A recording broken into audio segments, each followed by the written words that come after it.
সবাইকে আজ আমরা শিখে নেব প্রেজেন্ট কন্টিনিউয়াস টেন্স খুব সহজভাবে। তাহলে দেখা যাক, শুরু করি। এখন যেটা তুমি করছো, এখন আমরা কি করছি, হয় কোনো কিছু দেখছি, অথবা কোনো কিছু লিখছি, অথবা বলতে পারি আমরা কথা বলছি। এই সমস্ত কিছুগুলোই হলো তোমার প্রেজেন্ট কন্টিনিউয়াস টেন্স। কখন ব্যবহার করি, এর স্ট্রাকচার কী, এবং একটা খুব ইম্পর্ট্যান্ট বিষয় যেটা হচ্ছে নিয়ার ফিউচার বোঝাতেও এটা ব্যবহার করা হয়। এটা নিয়ার ফিউচার বোঝাতেও ব্যবহার করা হয়, নিয়ার ফিউচার বোঝাতে। এই পয়েন্টটা এক্সাম পয়েন্ট অফ ভিউ থেকে খুব ইম্পর্ট্যান্ট। তাহলে চলো শুরু করা যাক। এবার দেখো, প্রেজেন্ট কন্টিনিউয়াস টেন্স কিসের মাধ্যমে বোঝা যায়? Present continuous tense, present continuous tense হচ্ছে যখন আমরা কোনো একটা কাজ করছি কিন্তু সেই কাজটা এখনও চলছে, এই জিনিসটা বোঝানোর জন্য আমরা এই প্রেজেন্ট কন্টিনিউয়াস টেন্স ব্যবহার করি। যেমন আমি তোমাদের ইংলিশ পড়াচ্ছি, তাহলে সেটার ক্ষেত্রে আমরা লিখব I am teaching English to you. ঠিক আছে, এখানে দেখো অ্যাম এবং টিচিং, এখানে কি হয়, বি ভার্ব বসে। এখানে স্ট্রাকচারটা হচ্ছে বি ভার্ব বসে এবং be verb am is are be verb বসে যায়, বি ভার্ব, ওর সঙ্গে একটা ভার্বের ফার্স্ট ফর্মের সঙ্গে আইএনজি যোগ হয়। ভার্বের ফার্স্ট ফর্মের সঙ্গে সবসময় আইএনজি যোগ করা থাকবে তোমার প্রেজেন্ট কন্টিনিউয়াস টেন্সে। অথবা আমি যদি বলি সে খেলছে, সে খেলছে, তাহলে আমরা লিখতে পারি হি ইজ প্লেয়িং। তাহলে আমরা দেখতে পাচ্ছি যে প্রত্যেকটা আলাদা আলাদা প্রোনাউনের ক্ষেত্রে আলাদা আলাদা বি ভার্ব বসছে এবং প্রত্যেকটা ভার্বের ফার্স্ট ফর্মের সঙ্গে একটা আইএনজি যোগ করা হচ্ছে। আবার যদি লিখি তারা গান গাইছে বা তারা রান্না করছে, রান্না করছে, তাহলে আমরা কি লিখব, দে আর কুকিং, দে আর কুকিং। তাহলে আমরা দেখতে পাচ্ছি যে এখানে স্ট্রাকচারের দিক থেকে কি হবে, সাবজেক্ট প্লাস অ্যামিজার প্লাস ভার্বের সঙ্গে আইএনজি যোগ। ঠিক আছে, সাবজেক্ট প্লাস অ্যামিজার প্লাস ভার্বের ফার্স্ট ফর্মের সঙ্গে আইএনজি যোগ। তাহলে আমরা স্ট্রাকচারটা লিখে নিই, সাবজেক্ট স্ট্রাকচারটা কি হবে, প্লাস এম অথবা ইজ অথবা আর প্লাস ভার্বের যে ফার্স্ট ফর্মটা ছিল তার সঙ্গে আইএনজি যোগ। অবজেক্ট থাকতেও পারে আবার নাও থাকতে পারে, বিভিন্ন সেন্টেন্সের ক্ষেত্রে এর পার্থক্য দেখতে পাওয়া যায়। আমরা তাহলে এটা শুধুমাত্র অ্যাফার্মেটিভ সেন্টেন্সের ক্ষেত্রে দেখলাম। ঠিক আছে, এবার আমাদের কিন্তু আরও দুটো সেন্টেন্স আছে যেটার নাম হচ্ছে নেগেটিভ এবং কোয়েশ্চেন সূচক। তার আগে একটা জেনে নেবে, আয়ের সঙ্গে সব সময় কোন বি ভার্বটা বসে, এম বসে। ঠিক আছে, হি অথবা সি অথবা ইট, এগুলোর সঙ্গে সবসময় ইজ নামক বি ভার্বটা বসে। আবার যদি বলা হয় কোনো প্লুরাল, টিএইচ দে, অথবা আমরা যদি বলি উই, অথবা আমরা যদি বলি ইউ, এদের ক্ষেত্রে আমরা কি বসাবো, সবসময় বি ভার্ব আর বসাবো। ঠিক আছে, তাহলে দেখে নাও, আয়ের সঙ্গে সবসময় এম বসে, তারপরে হি আর সি আর ইটের সঙ্গে ইজ বসে এবং দে উই অথবা ইউর সঙ্গে আর বি ভার্বটা বসে যায়। ঠিক আছে, এবার আমরা পরের সেন্টেন্সে চলে যাচ্ছি, যেটা হচ্ছে নেগেটিভ সেন্টেন্স। কি সেন্টেন্স, নেগেটিভ সেন্টেন্স। ঠিক আছে, নেগেটিভ সেন্টেন্সে সাধারণত না সূচক বাক্য আমরা দেখতে পাবো, না সূচক। ঠিক আছে, নেগেটিভ সেন্টেন্সে আমরা সাধারণত না সূচক বাক্য দেখতে পাই। তাহলে নেগেটিভ সেন্টেন্সে আমাদের শুধুমাত্র নটটা যোগ করতে হবে, আর কিছুই না। নেগেটিভ সেন্টেন্সে বা না সূচক বাক্যে আমাদের নেগেটিভ ওয়ার্ড যোগ করতে হয়, নো, নট, নেভার অ্যাটসেট্রা। এইগুলো আমরা এই প্রেজেন্ট কন্টিনিউয়াস টেন্সে ব্যবহার করে থাকি। তাহলে স্ট্রাকচারটা কেমন হয়ে যাবে? নেগেটিভ সেন্টেন্সের স্ট্রাকচারটা হয়ে যাবে subject plus am is are plus not, am is are plus not, subject plus am অথবা ইজ অথবা আর প্লাস নট,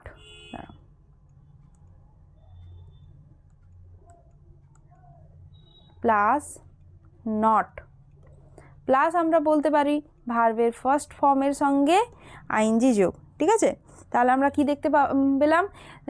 তোমার নেগেটিভ সেন্টেন্স স্ট্রাকচার হিসেবে subject plus am is are plus not plus ভার্বের সঙ্গে আইএনজি যোগ। তাহলে উদাহরণ দু একটা দেখে নেওয়া যাক।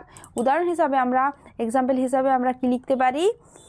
I am not talking, I am not talking, I am not talking। অথবা she is not playing, she is not playing। এই জিনিসগুলো আমরা দেখতে পাবো কোথায়? নেগেটিভ সেন্টেন্সে। আমাদের নেগেটিভ সেন্টেন্সটাও খুব ভালোভাবে দেখে যেতে হবে। তারপর হচ্ছে ইন্টারোগেটিভ সেন্টেন্স। কি সেন্টেন্স বলো তো? ইন্টারোগেটিভ। ইন্টারোগেটিভ বলতে আমাদের সাধারণত প্রশ্নসূচক বাক্যকে বোঝানো হয়। ইন্টারোগেটিভ অথবা কোশ্চেন, ইন্টারোগেটিভ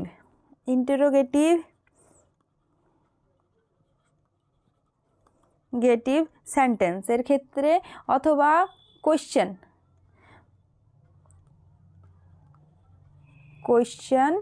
যুক্ত কোশ্চেন সেন্টেন্সের ক্ষেত্রে আমরা এই স্ট্রাকচারটা ফলো করে থাকি। কি হয় বলো তো? ফার্স্ট হয় বি ভার্ব, অর্থাৎ এম অথবা ইজ অথবা আর লিখলাম, তারপর হয়ে যায় সাবজেক্ট, মানে বি ভার্বটা এগিয়ে গেল, দেন হয়ে যায় ভার্ব প্লাস আইএনজি যোগ। ভার্বের সবসময় ফার্স্ট ফর্মের সঙ্গে আইএনজি যোগ হবে, তারপর একটা কোয়েশ্চেন মার্ক। অবশ্যই এই কোয়েশ্চেন মার্কটা মনে রাখতে হবে, কারণ কি তোমাদের ভয়েস চেঞ্জ এবং নার্সিং চেঞ্জে এটা খুবই গুরুত্বপূর্ণ। তাহলে দেখা যাক এটা এক্সাম্পল হিসাবে আমরা কি লিখি। তাহলে আর ইউ রিডিং, তুমি কি পড়ছো? Are you reading, are you reading, তারপরে কোয়েশ্চেন মার্ক। কিন্তু আমরা ন্যারেশন চেঞ্জে দেখতে পাবো এই ইন্টারোগেটিভ সেন্টেন্সটা কি হয়ে যায়? অ্যাসার্টিভ মোডে পরিবর্তিত হয়ে যায়। কিন্তু আমরা দেখতে পাবো যে ভয়েস চেঞ্জে কিন্তু এই প্রশ্নসূচক এই ইয়েটা লাগাতেই হয়, অবশ্যই অ্যাসার্টিভ মোডে পরিবর্তিত হয় না। Is she singing, is she singing, তারপরে একটা প্রশ্নসূচক মার্ক অথবা কোয়েশ্চেন মার্ক আমাদেরকে অবশ্যই দিতে হবে এখানে। বোঝা গেছে? আরেকটা জিনিস, প্রেজেন্ট কন্টিনিউয়াস টেন্সের আমরা তো ব্যবহার দেখলাম। তার আগে দেখো, আমরা সাধারণত প্রেজেন্ট কন্টিনিউয়াস টেন্স কিসের জন্য ব্যবহার করে থাকি? বর্তমান কাল বোঝাতে, তাই না? এখন যেটা চলছে, ঠিক আছে, ইউজেজ হিসেবে লিখে রাখো। ইউজেজ হিসেবে আমরা লিখে রাখতে পারি 1 নম্বর পয়েন্টে যে এখন চলছে এমন কাজ বোঝাতে। এখন চলছে, এখন চলছে, ঠিক আছে, এমন কাজ বোঝাতে আমরা এটা ব্যবহার করি। এমন কাজ বোঝাতে, ঠিক আছে, এমন কাজ বোঝাতে আমরা প্রেজেন্ট কন্টিনিউয়াস টেন্স ব্যবহার করে থাকি। তাহলে এখন চলছে, I am writing now, I am writing now. অথবা the cow is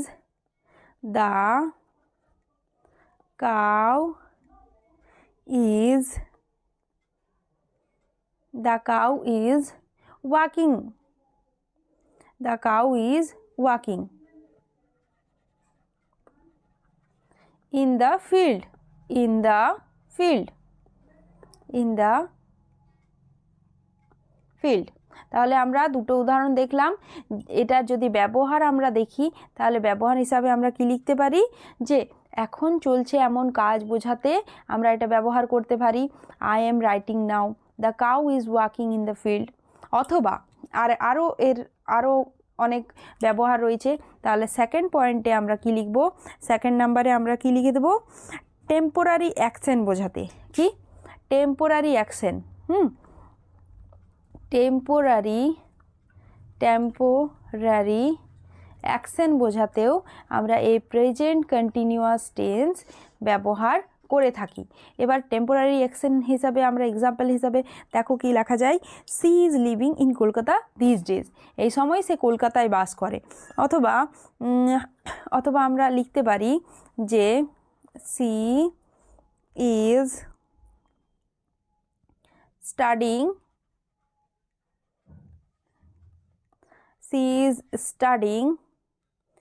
in Kolkata these days, ঠিক আছে, এই সময় সে কলকাতায় পড়াশোনা করছে। ঠিক আছে, এই জিনিসটা বোঝানোর জন্য আমরা কি ব্যবহার করি, প্রেজেন্ট কন্টিনিউয়াস টেন্স। আরেকটা জিনিস অবশ্যই মনে রাখতে হবে, সেটা হচ্ছে তোমার নিয়ার ফিউচার বোঝানোর জন্য। কি বললাম বলো তো, নিয়ার ফিউচার মানে হয়তো ভবিষ্যৎকালে, নিয়ার ফিউচার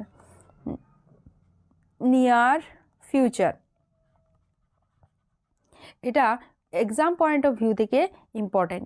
কারণ কি তোমরা তো প্রত্যেকেই জানো যে প্রেজেন্ট কন্টিনিউয়াসের স্ট্রাকচারটা কেমন হবে, ঠিক আছে, কিন্তু এই ফিউচার টেন্সেও ব্যবহার হয় এটা খুব কম জনই জানে। আর এখান থেকে এরর দিয়ে দিতে পারে, অথবা সেন্টেন্সের স্ট্রাকচারে ফিল ইন দ্য ব্ল্যাঙ্কস দিয়ে দিতে পারে, যে কিছু দিতে পারে।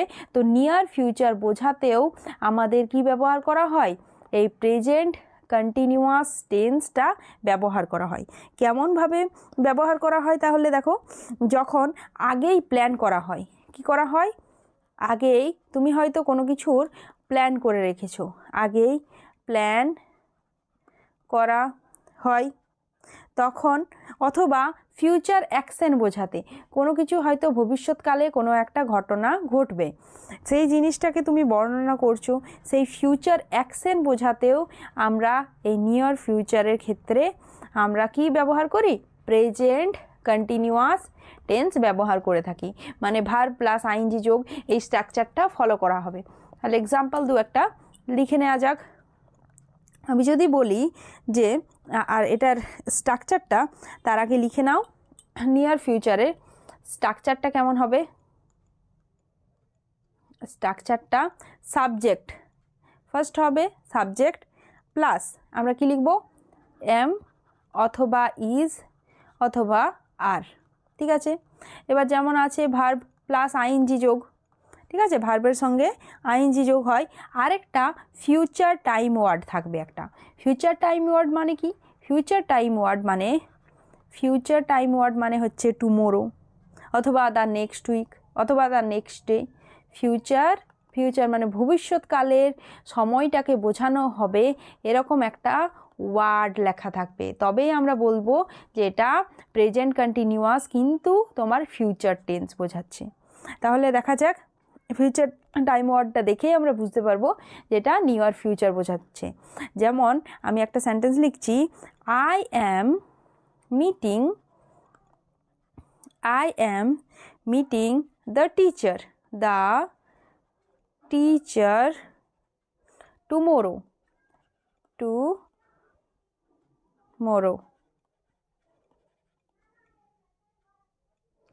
I am meeting the teacher tomorrow হয়েছে, আমি আগামীকাল স্যারের সঙ্গে দেখা করেছি, ঠিক আছে। আমি আগামীকাল, এই দেখো টুমোরো ওয়ার্ডটার মাধ্যমে আমরা দেখতে পাচ্ছি এটাই হচ্ছে তোমার ফিউচার ওয়ার্ড, ঠিক আছে।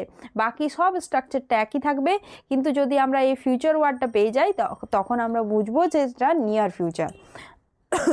আরও যদি এক্সাম্পল দিয়া দেখো, আরও দু একটা লিখে রাখো, যে we are going to Delhi এটা প্রেজেন্ট কন্টিনিউয়াস। এবার ফিউচারে একটা ওয়ার্ড যোগ করে দিই, নিয়ার ফিউচার বোঝাবে। নেক্সট উইক, দেখো নেক্সট উইকটা হয়ে গেল তোমার future word, future time word, যেখানে আমরা ওই ভবিষ্যৎকালকে বোঝানো হচ্ছে এই ফিউচার টাইম ওয়ার্ডের মাধ্যমে। অথবা she is starting a new job next month, অথবা আমরা কি লিখতে পারি, she is starting a new job next week. কী বলা হচ্ছে দেখো, এই নেক্সট ডে অথবা নেক্সট উইক অথবা নেক্সট মান্থ বলতে পারি, মান্থ।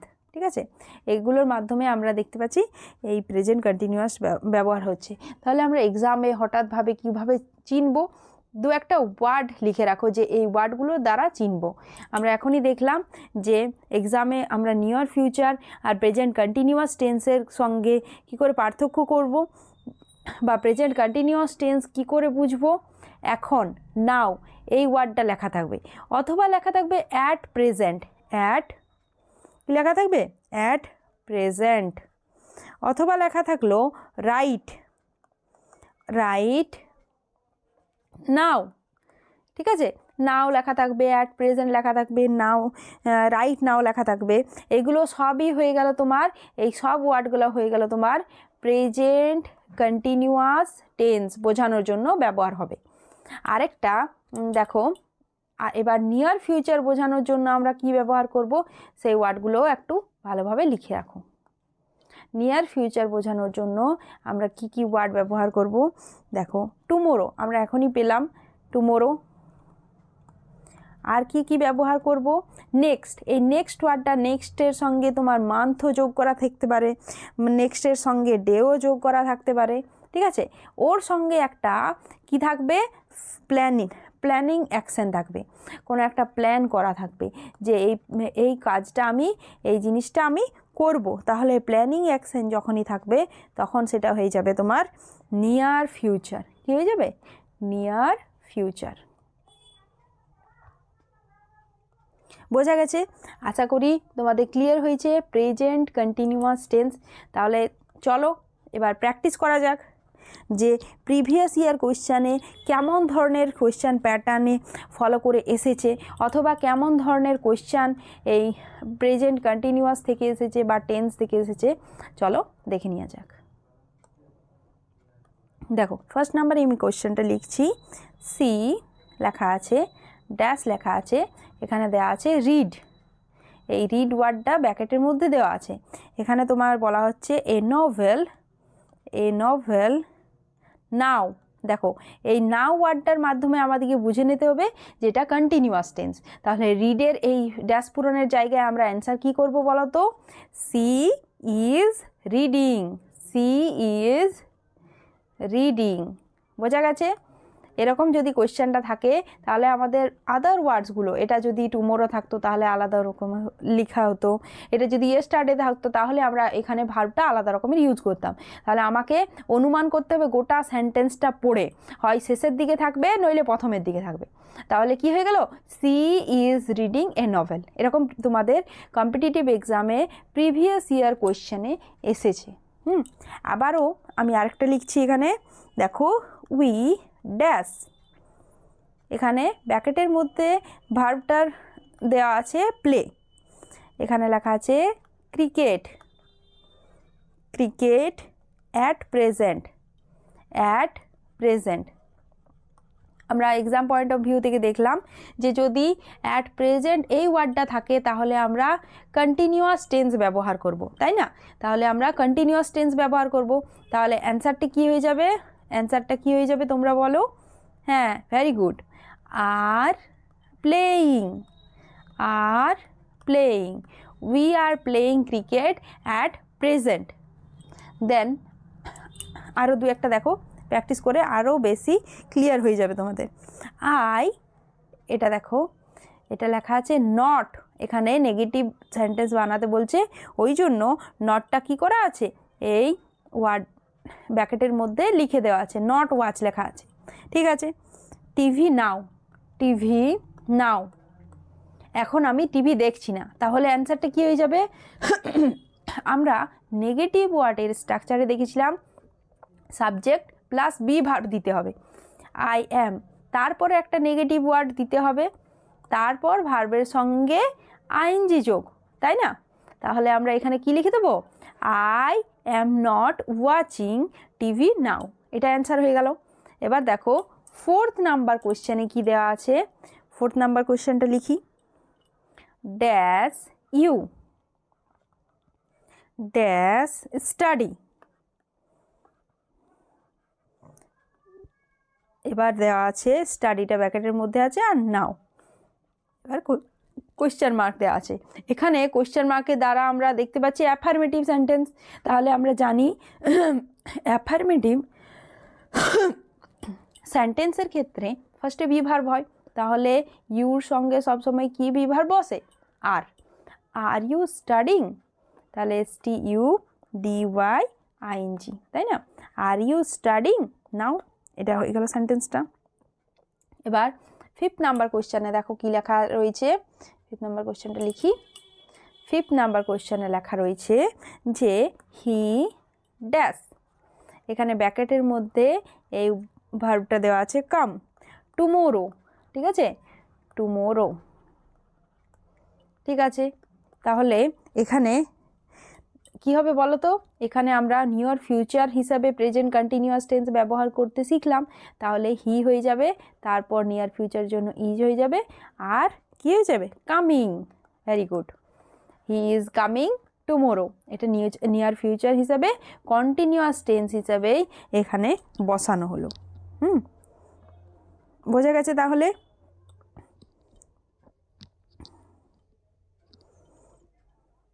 ব্যাস, থ্যাংক ইউ। আর বেশি বেশি করে প্র্যাকটিস করো আরও ভালো করে, আর যেখানেই প্রবলেম থাকবে সেখানেই বলবে। আমি 2-1টা কোয়েশ্চেন এখানে লিখে দিচ্ছি, তোমরা কমেন্টে জানাবে যে এটা কি হতে পারে এই কোয়েশ্চেনগুলো, ঠিক আছে? দেখো একটা লেখা আছে দে ড্যাশ, এখানে লিখে দিচ্ছি ভার্বটা ট্রাভেল, ট্রাভেল মানে যাতায়াত করা, ভ্রমণ, নেক্সট মান্থ, ঠিক আছে? আর আরেকটা কোয়েশ্চেন দিয়ে দিচ্ছি যে he dash sleep, SLEEP, sleep now. দেখো এই দুটো কোয়েশ্চেনের কমেন্টে জানাবে যে কি অ্যান্সার হচ্ছে। Thank you.